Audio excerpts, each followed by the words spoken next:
नाज़रीन, अहम नुक्ता यह है कि कुरान करीम कोई साइंस और टेक्नोलॉजी या कॉस्मोलॉजी एस्ट्रोनॉमी की किताब नहीं है, बल्कि ये साइंस की किताब है।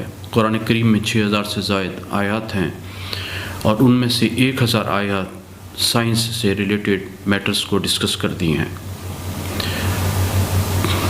ये एक स्पिरिचुअल एंड मॉरल गाइड है जिसमें एडवाइसेस हैं, एहकामात हैं, स्टोरीज़ और लेसन्स हैं।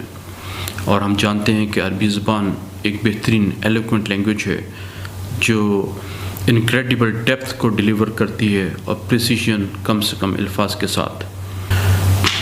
अल्लाह ताला फरमाते हैं कि अफला यतदब्बरून अल कुरान, भला ये लोग कुरान में गौर क्यों नहीं करते। कुरान में हिकमत है, दानाई की बातें हैं, एडवाइसेस हैं, मैसेजेस हैं, मॉरलिटी है, हर चीज़